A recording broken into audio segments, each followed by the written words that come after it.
Welcome to Fighters Drinking Coffee. Today, we actually have a listener question from the Discord that we're going to use to kick off our conversation. And so, Scott, the process of going from student to teacher, like that was the question that came up. I thought it was a pretty good one. It got me thinking. So yeah, I mean, how would you kick us off?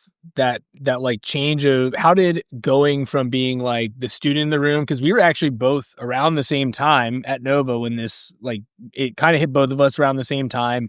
We were both kind of just in the room learning for a bit, and then just kind of in transition. Some people left, some new people came in, and there was a kind of a gap. And so like what was it like going from like, oh, I'm just a guy in the room, I'm training, I'm here to train, and then now like, oh, like I'm the senior ranking member of like the grappling program, but also like now you are the coach of a lot of these people.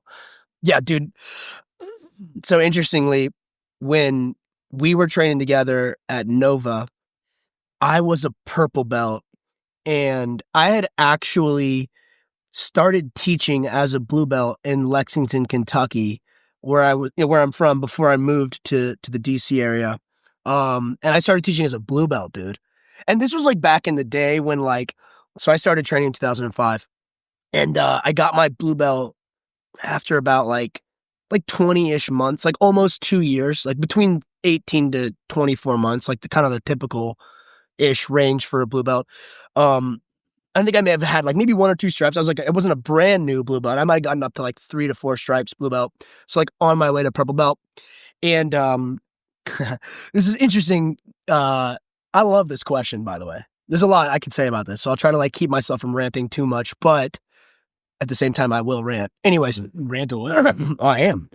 So I remember, I'm going to get to the question but I think it's relevant to share the background, because I was like, this was in 2005 and in Kentucky, it's not like a densely populated, high concentration of jiu-jitsu academies. That wasn't really in a lot of places in 2005 anyways, even maybe except for like maybe California, South Florida, New York. There were parts of the United States where there were quite a lot of people training. But in 2005, man, this sport was just like emerging in the United States as like a thing. So there were a couple good gyms in Kentucky. Like actually, we were punching above our weight class, perhaps is the phrase. We had really, I mean, shout out to Mike O'Donnell and the Carlson Gracie squad at Four Seasons MMA. Still love that gym. That's a conversation. That gym is legendary for a whole other set of reasons. We'll talk about it another time, but awesome gym. And Mike was nasty, and he was the first black belt in Kentucky. He's a business owner. And when he asked me to coach, which was really cool, I remember being like, wow, I felt pretty cool when he did that. I think looking at that perspective too, I mean, he's a business owner too, so I think he wanted like someone who would like show up on time, do a job. I mean, as a business owner, I relate a lot to that. And then obviously there's like the awareness and knowledge base and like, a little bit of personality. Like, how's this dude gonna be in front of my customers? You think you put all that together, plus like enough awareness, like he had watched me get promoted and watch my growth or whatever at that point. So there's a little bit of trust that was kind of neat to do. But dude, when I first started coaching, it was basically like, fuck, dude, I was a brand new coach. I didn't know. I mean, I'm being a little hard on myself. I didn't know a lot. I mean, I've been coaching now for 18 years, so I'd like to think I'm a much better coach now than I was then. But when you first start out, dude, it's like you just kind of show what you know. You just want to be like, all right, like what can I give? What value do I have to provide to these students? And my perspective has changed a lot to get to the real root of the question.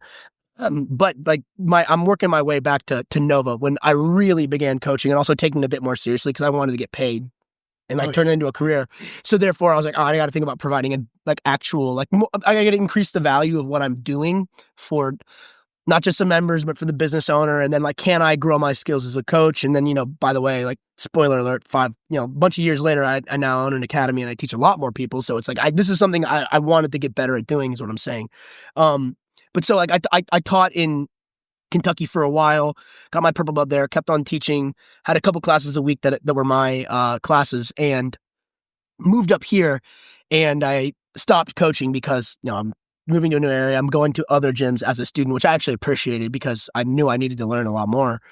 And by the time we got to Nova and we were working with a few different folks who were coaching us, and the opportunities arose with the business owner of Nova at the time.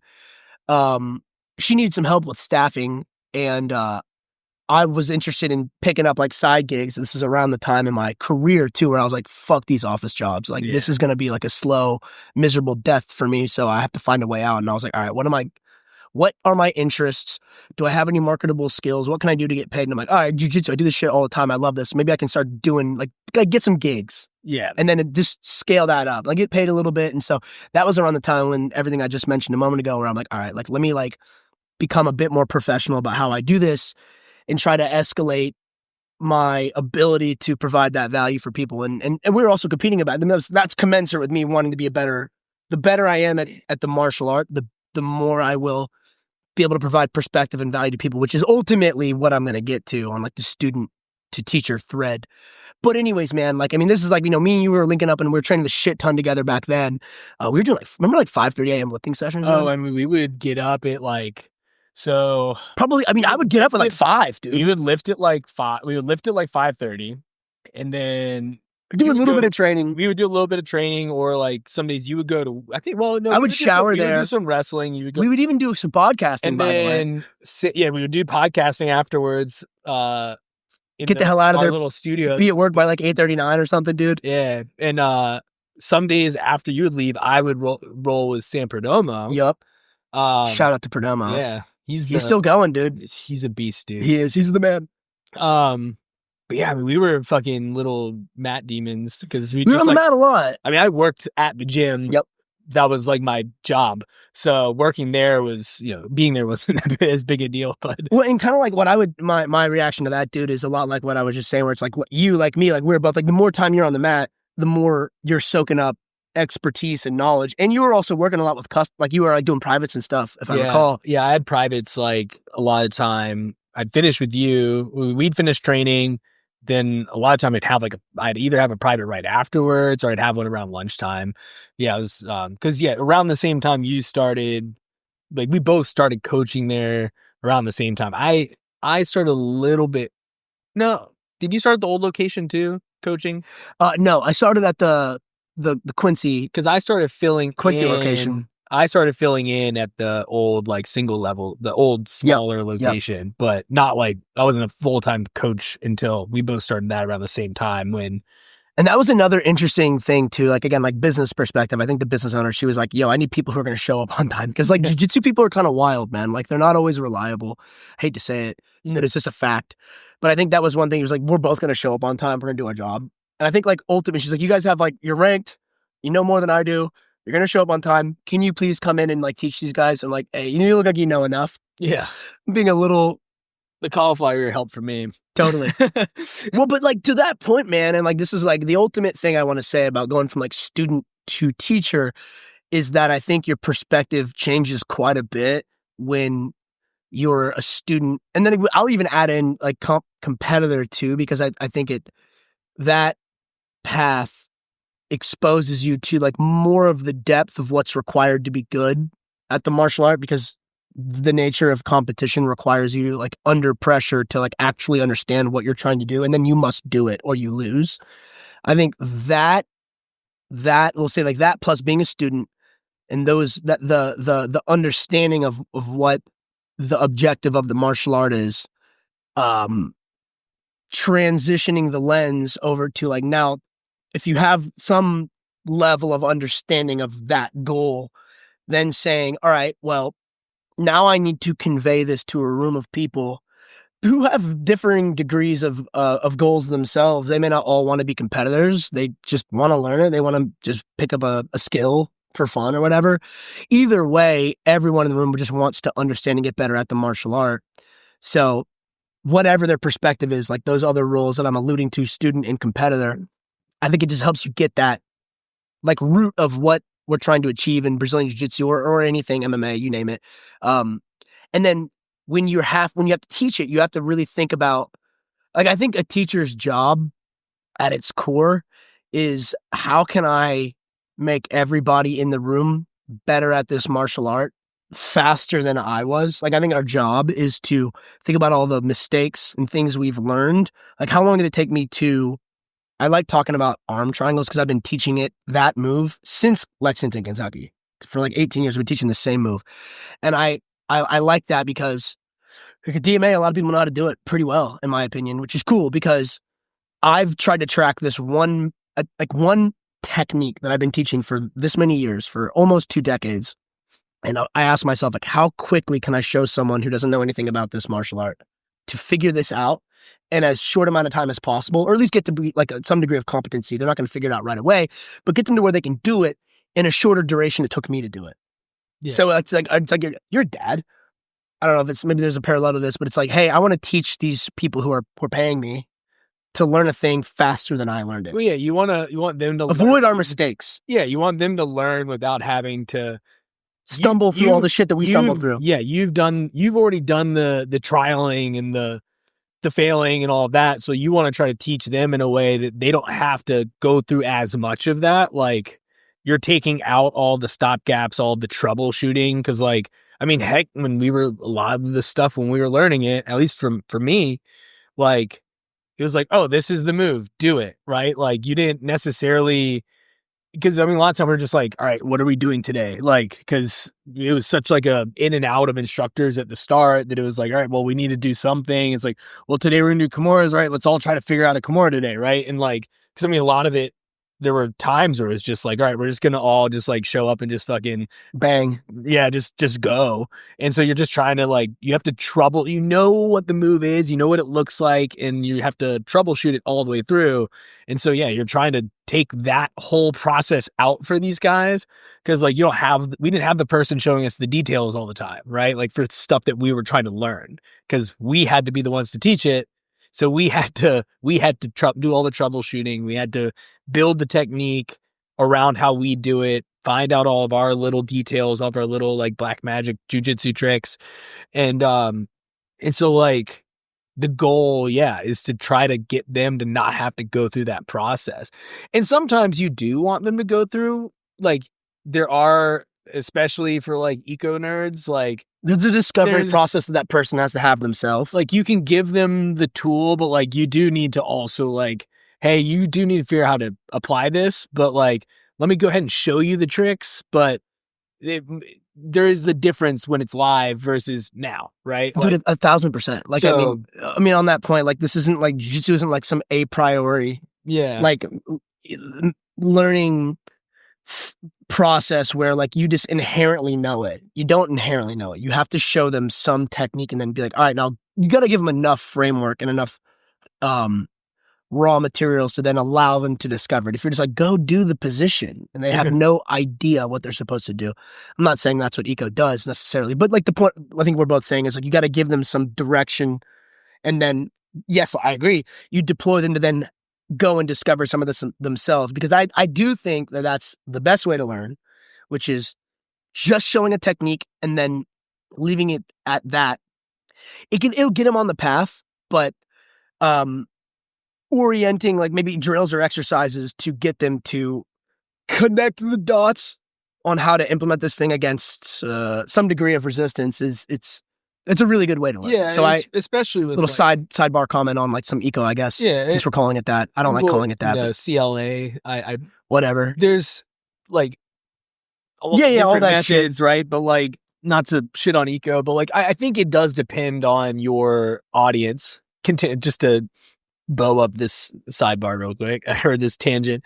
I think the efficacy of the eco model probably depends a little bit on who your audience is. Like, I would say I do kind of like a CLA hybrid with the old, like, show the move, drill the move thing, just because the guys that I'm coaching and like something, let's fast track this learning like I'm going to show you the thing and I'm going to make you do it in a live scenario. You're doing both. You're doing both when you, but it's like, hey, like we're not going to sit here and try to figure this out in the live scenario the whole time, because they all go to work immediately afterwards. They're going to forget all that shit. Like, I'm going to give you I'm going to give you one answer and then you can figure out some more answers. That's Sure. fine. But I want you to have something so you're not just both, hugging on the Just mat, wandering around. figuring it out. Yeah, I get it. I get it. Yeah.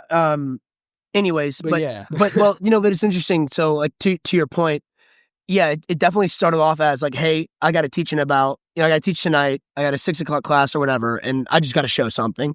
It goes from that to then having like, this is the journey of the instructor as the instructor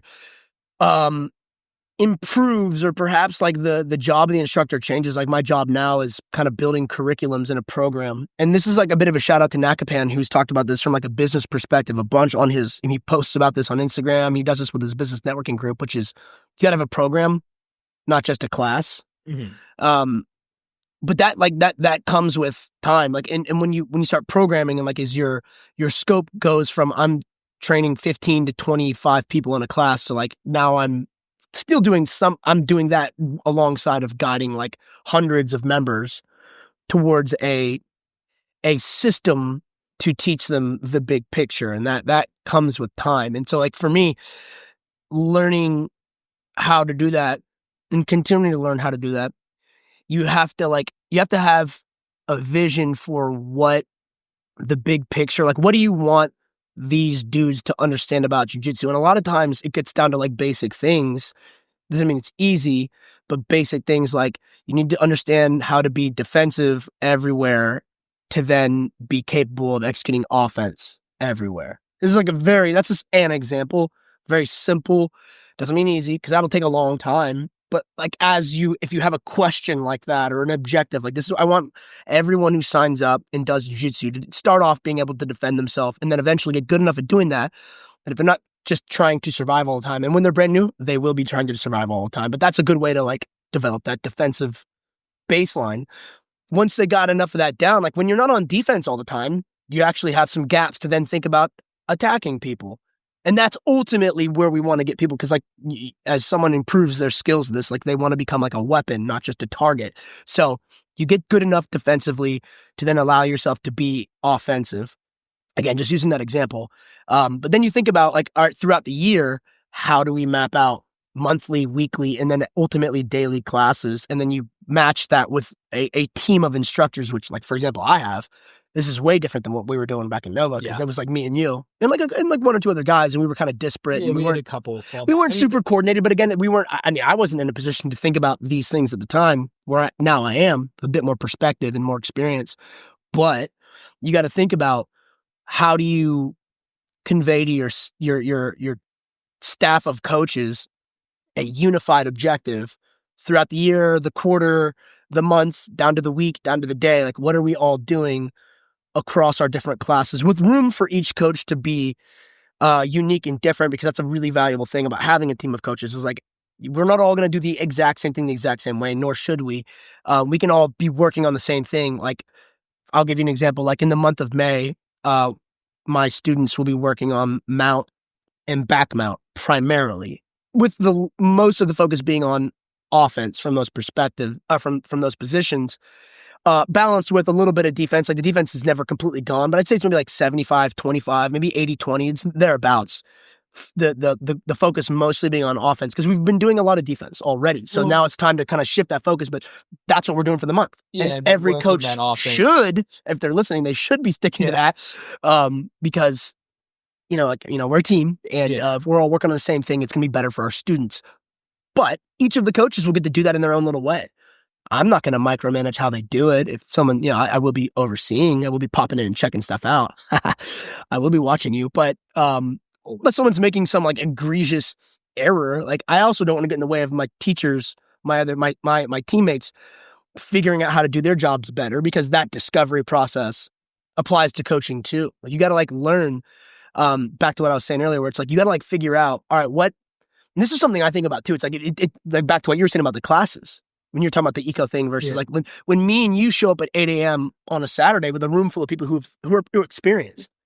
They benefit a lot from the ecosystem. Yeah. CLA, call it whatever you want, because they all have a baseline of pretty well developed knowledge. Therefore, we can get into specifics, some positionals, and work out stuff. And that discovery process is actually really valuable for people who have knowledge. White belts, on the other hand, if you're teaching that class, it's a lot different. Like, you got to feed them something. And then do what I usually do with my white belts too, because I teach all levels classes as well as advanced classes, and the all levels classes, I really like that class because I can keep it. But I'm trying to connect this, like, I want the teachers to understand the audience they're talking to and what that audience, like, what did you need when you were a white belt? Do you need, like, to be telling a white belt this really complicated, like, De La Hiva system? Probably not. Because they're white belts, and like you said, we're gonna after classes, they're gonna run off and like go to happy hour, eat dinner, watch TV or whatever. Like, they're not gonna remember all this complicated shit. So it's like give them white belt level stuff that's like, it's gonna be valuable. It's fairly easy to understand. People learn in different ways, but like, give them something simple, give them a takeaway. I think less is more. A lot of times, like, give them 1 to 2 things that we think are simple. Maybe they're still kind of overwhelmed by, but as long as they keep showing up, like, you want to make them feel like they're getting parts of it. If you're giving them something too complicated, you might be over their head. That might demoralize them. They might think to themselves, like, this is too complex. I don't know this shit. Am I not smart enough to do it? That, or you end up with, they have this lexicon of advanced moves, but they don't have a way to, like, they don't not even put it in. They don't know how to fit it into the game. So they have all these like advanced moves. But I think there's a big problem with like people, because like you see like big name coaches out there trying to like sound like intellectuals a lot of times. Like, I don't think trying to sound complicated and smart shows that you're smart. It's just in anything. I've been teaching and coaching sports truly for over 20 years. I coached swimming. I've done a bunch of stuff. I've been in a lot of coaching roles. Like, keep it simple. The way to mastery is being able to explain something complicated in a really simple way that someone can learn quickly. If you can do that, now you're getting onto it. It's not like going on a podcast and like trying to sound like really cool, like really smart.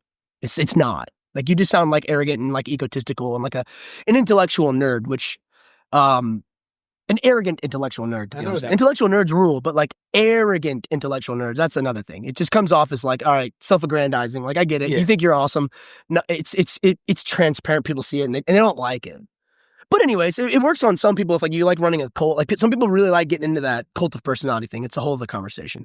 But I don't think that you need to do that. I think you just need to be like, hey, like, I have a job to do. The job isn't to promote myself. My job is like sound awesome in a public setting.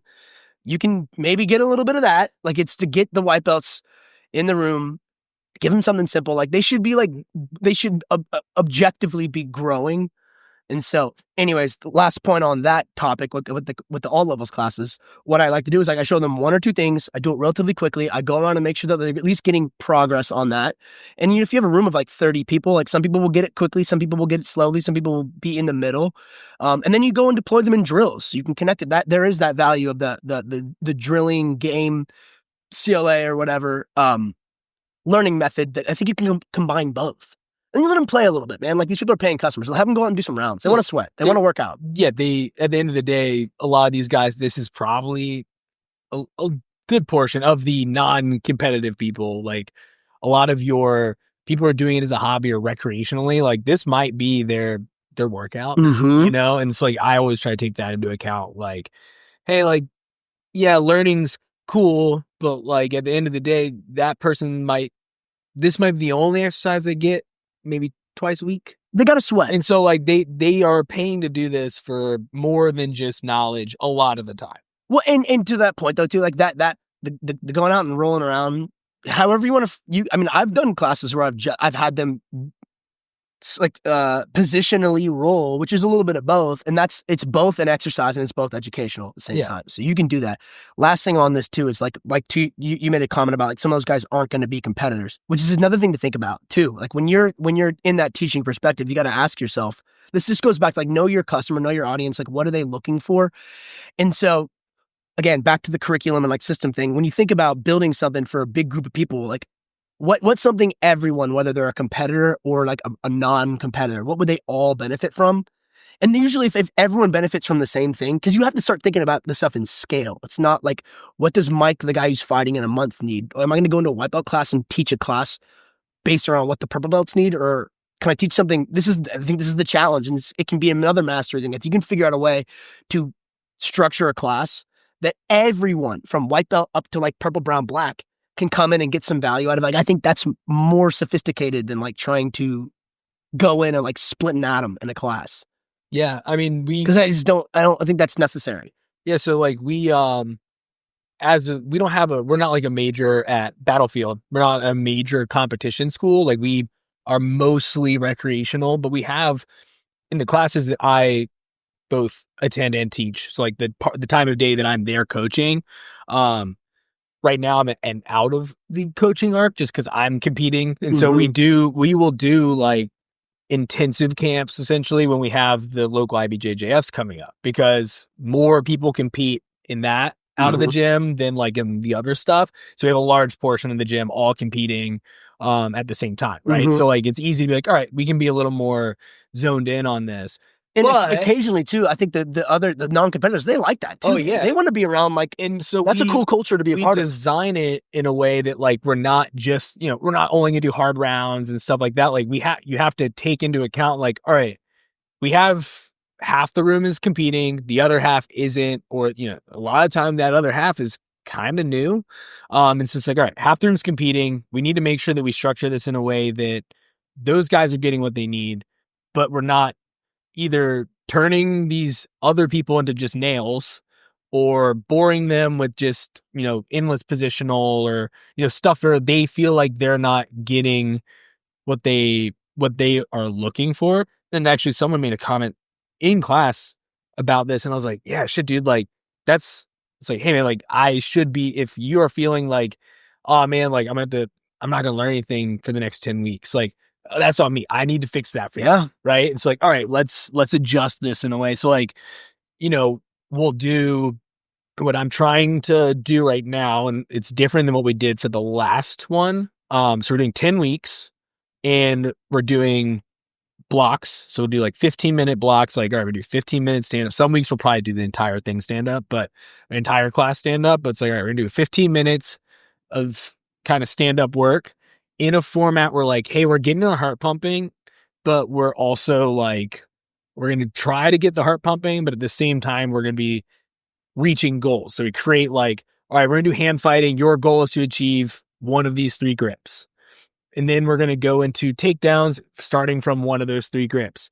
And so like, we're creating the pathway for them. And then we end up they're looking for a goal to achieve. So they are still learning something. And this is just CLA eco stuff, but we're making it very like, we're tightening it up a lot. But then, then we go into our rounds. It's like, we're doing the positional, but at the end of it, what I'm trying to do is, I'm in the mix of this, but like, I'm trying to watch and then, like we're rotating a lot. So I get to feel everybody. And at the end of it, it's like, all right, hey, like, everybody did a great job. You all worked really hard. Here's some things I noticed from everyone in the room. Like, here's some things to address. And so that way they're still getting instruction. They feel like they're learning something. And like, I'm not teaching you a move, but I'm teaching you. You kind of are, though. I'm correcting, this week I put them a lot of half guard. Been really focusing on like that half guard chest to chest for people. And I was like, hey, like a lot of you are like trying to pin with your arms, like get your head involved. Like you're all being really heavy on the hips. That's when you're going to get swept. Let's get heavy up top. We need to pin them. We don't need to sit on their hips anymore. We're most of the way past those hips. So like, I'm trying to get away. We're put in a way where like, all right, we're going to go intense for these 45 minutes. And then I'll do this show you guys this stuff real quick. And then we're going to roll. So that way they're getting some instruction, like trying to make a way to hybridize like what would be fundamental versus like competition, because it's split in the room. Like not everybody's competing in July. So I need to make sure that I have something that touches both of them. What you're describing right there is like you took the time as a coach to think about, it's everything we just discussed really. You're like, all right, I've got a diverse room of people who are regular students and some dudes who are competing in about 10 weeks or whatever. What can I do? And by the way, like to build up what you're saying, I'd say if I heard you correctly, like one of the classes was like, hey, this is the hand fighting system we're going to do. Try to get one of these 3 objectives. The next practice or exercise or drill or whatever in that class is then like practice it, try to like actually execute it and follow up with a live sparring or whatever, where like, again, you're kind of doing that. You've actually given them a lot of instructions there. Dude, for some new people, that is technique. I think when you get to when you've become quite experienced and knowledgeable in this, like you tend to underestimate how valuable little things like our lens might think like, well, I haven't even been teaching. To someone who's not as experienced as you in that same class, and there will be people there, they might be thinking, well, shit, man, that's actually a lot. And this goes back to what I was saying, where it's like newer people don't need a ton of shit.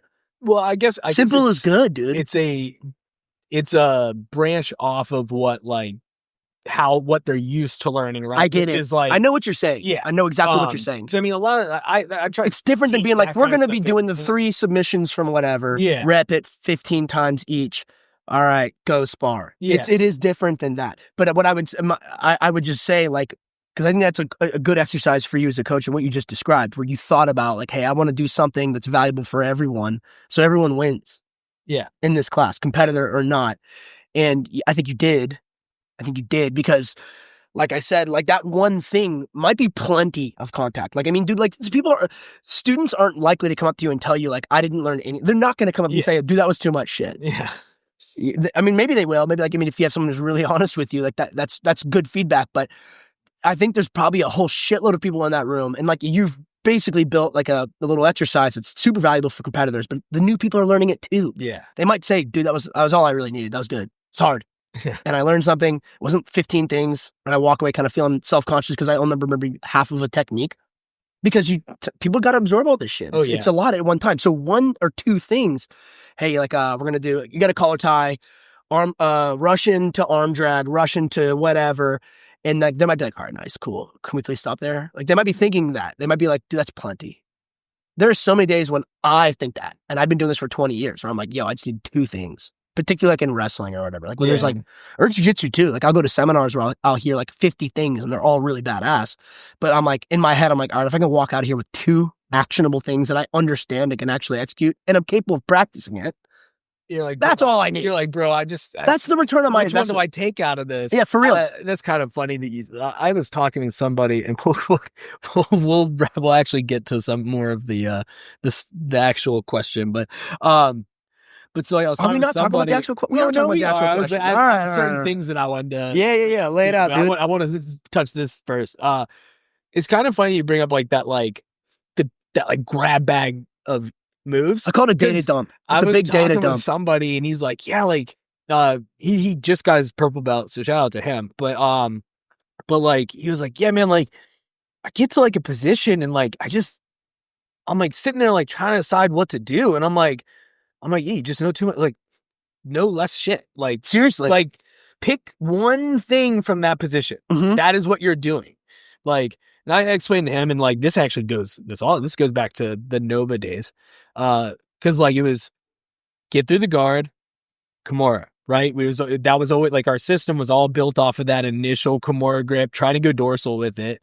And then everything just opens up from there. Kind of getting into, almost into like Kimura and stuff like that. But like, it's like, dude, like pick a grip that you are confident holding and like just get to that grip. And then you'll see the stuff after that, right? Like, but when you get into, as you're passing, you're like, what do? I have all these options. You're not going to do any of them. You're going to run out of time. Like, you got to just get there and do something. So like, yeah, there's a downside to knowing too many moves, but not having a decision, right? Like, you got to have like anchor points in your game, and then everything is about getting from anchor point to anchor point. But yeah, I mean, so like, I think that's cool stuff. But like, because I have an answer for this, but I want to start with you, because I think because I got to watch like progression wise. Once you started going deeper and deep, like the deeper you got into coaching. How do you think that affected your, like, how did you have to adapt the way that you practiced, like the way that your training was, and how do you think it affected your progression?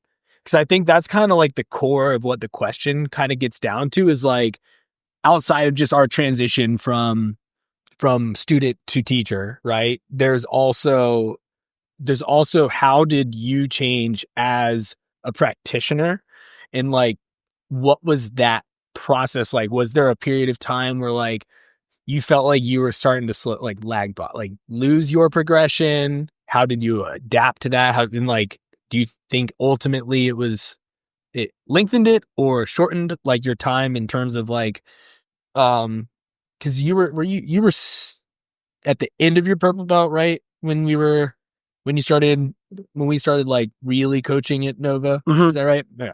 Trying to make sure my timeline in my head. Yeah, you're right.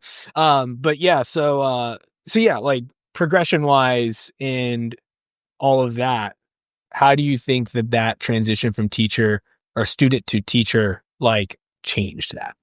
Yeah. Okay. That was a big question, but the progression. Okay, so I mean, I think I've somewhat touched on a little bit of that, which I guess my mind goes to when I start teaching, and this connects back to like, all right, if I want to like take this as a professional thing, like why am I showing someone what I'm showing them? Mm-hmm. And I guess my reaction to that and my overall attitude when I teach is I want to show people stuff that works, that I know works.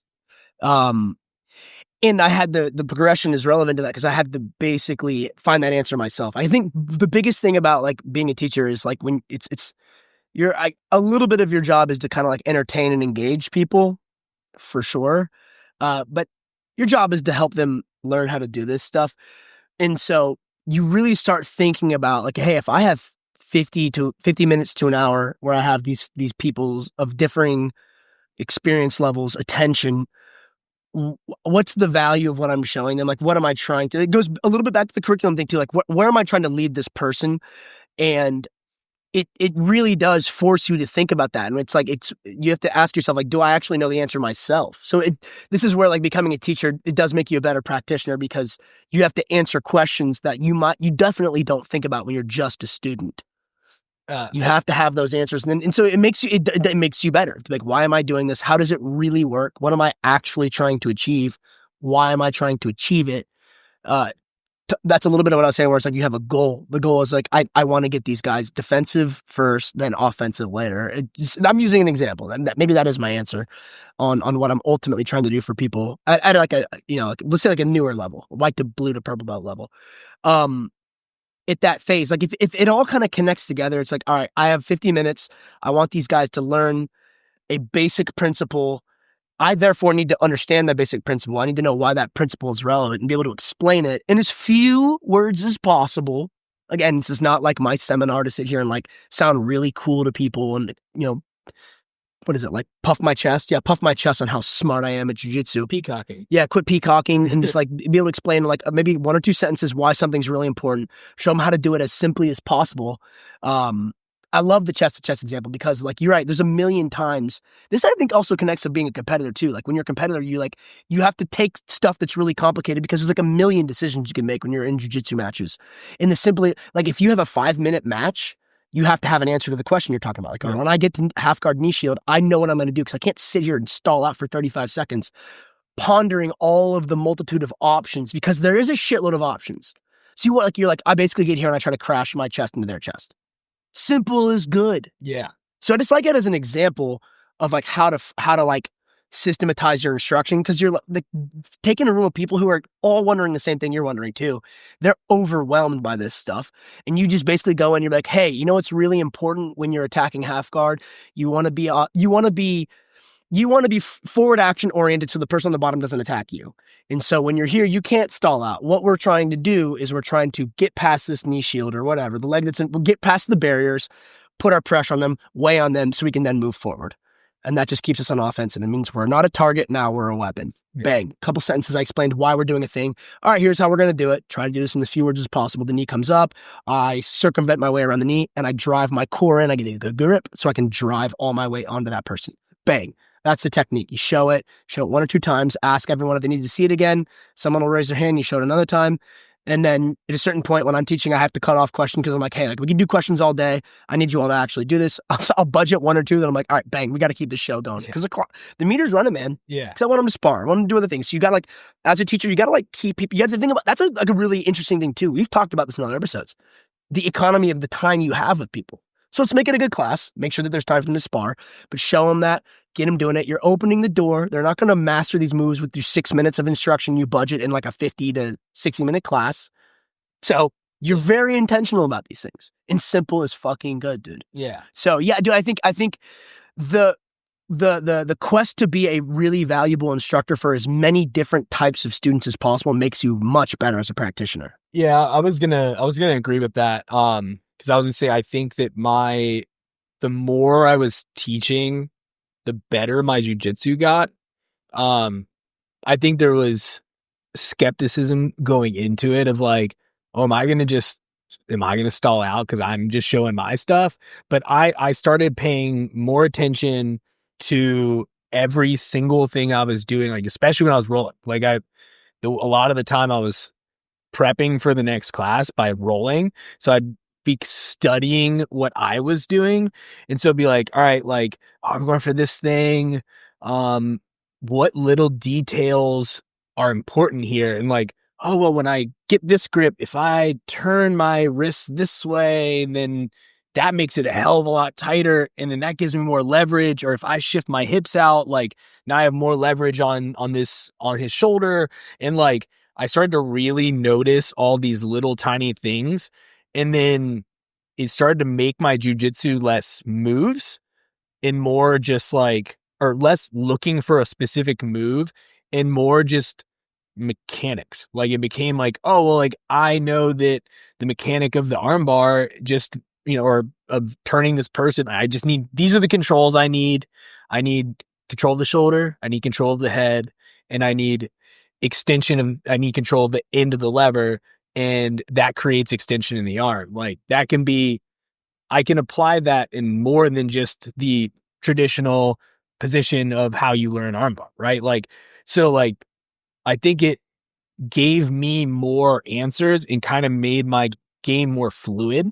So it goes from like I went from less methodically looking for a move to like, things just kind of appear and you just have them because you know how things move, you know what little tricks and details. And so like I think it's sped my progression up a lot. I mean, I got my purple belt in like 3 years. Mm-hmm. So but I think that like progression from blue to purple was a lot faster because of that. Now I'm like purple for a while because stuff stalls Stop out. training and you start training again. But like, I think that I would say that like I started to learn more by teaching and coaching, and like, one, you see how everybody else does things and it starts to tighten up your game because you have to figure out how like, oh, well, I get away with doing it this way, but like, oh, that didn't work for them. So like, I need to adjust this. And then like, it actually happened recently too. I was like, oh, well, like this is how I do this sweep. And then the big guy's like, well, that doesn't work for me. I'm like, oh, like, I guess I need to figure out how to make it work for these big guys. But so you have to, it does make your game better. It made my game better because I had to think about more of that like stuff than how I get away with jujitsu, and more of, oh, well, like this is how these moves have to work. Here's the details that are important here. Versus just like, oh, well, I just throw my leg over and I do this and then I've done the move. Like it's vastly different when you have to explain it to someone. And so, yeah, I think that's how I feel. Yeah. Well, and last thing I'll say, it's like you're just on the point of making you better too. Like you're teaching your teammates to be better, like training partners for you too. And it's a pretty like, every teacher who's listening to this in martial arts definitely, I think, will resonate with this, which is like you show all your homies like your best moves and then they stop kind of working because now they all know it. Yeah. So it forces you to constantly be adapting. Like you're basically just going to be like, you're just pulling your hog out and you're like, this is what my dick and balls look like. Here's all my shit. Here's my best moves. Go do it, guys. And then your best moves stop, but they understand it. Some of them understand it better than you do. Yeah, you're so like, shit, was I not good at that move? well, one of two things can happen. You either get better at it, mm-hmm. and you get better at executing the stuff that you know that they know because you showed it, or you adapt. You do something different. Like you realize you have really to. Wasn't your move in the first place. Well, it's everyone's move now. Well, I mean, like you realize that like you were. So sometimes you realize you were getting away with it, and not like it's like, oh, like I actually need to be better at that move. It forces you to be better, though. That's to your point. Like it definitely, like you have to become a better practitioner. We talked about that with Andrea briefly. She brought it up yesterday. Yeah. So that was. Yeah, I mean, absolutely, and like, don't be afraid to show your move. Like, absolutely. Yeah, that's weird, and like that's very like that's like selfish. Man, it's just it's like it's okay to be when you're a competitor and stuff. It's okay to be a little selfish, but obviously not too. I know what you mean. You do want you can selfishly show it to them to make yourself better. You can have both. Yeah. You can have your cake and eat it too. What's the more important thing, beating your students in the gym or getting better at jiu-jitsu and winning on the mat? Well, that's Like, the right? answer. Like, that's why competing is like how you do in a gym. Like, not that there's anything that's not really the goal. No, you should be losing in the gym. Yeah, well, and like, I mean, if it makes you better, like, yeah, you know, I mean, if you have like most people who come in there have some kind of competitive nature to them, and this isn't it's naturally a competitive thing because basically it's a sport of trying to beat someone at fighting.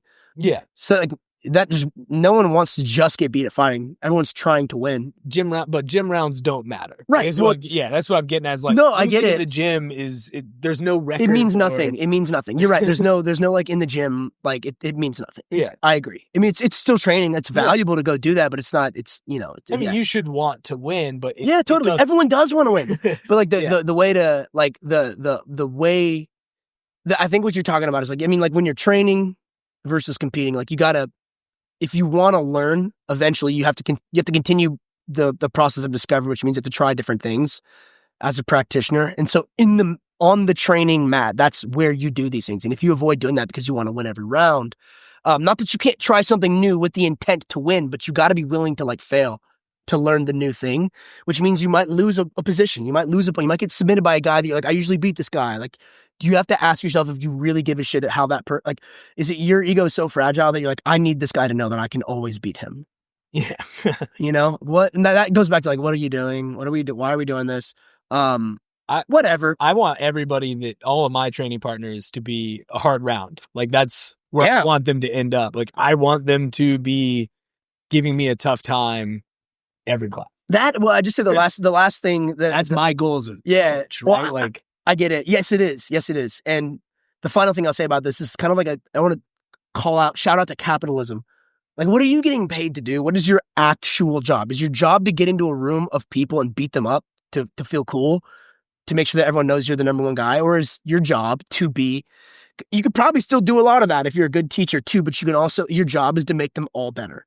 And you have to believe that makes you better, but you have to do your goddamn job. These people are paying money. Yeah. They're taking, it's not just paying money, but they're paying money and then taking the hour or sometimes more a day to show up. They want to get better too. So it's like, you got to think about what's good for them. And it ultimately will be good for you too. The beauty of capitalism is like, you have to be, if you want to be a competitive business, which means you have to think about all the minutiae of all these things are really important. Like, it's complicated. Capitalism is complicated. And being a competitive, and I don't mean like literally going on the mat to compete. It could be that, but just being a competitive business, providing the best value for as many people as possible. You got to think about this shit.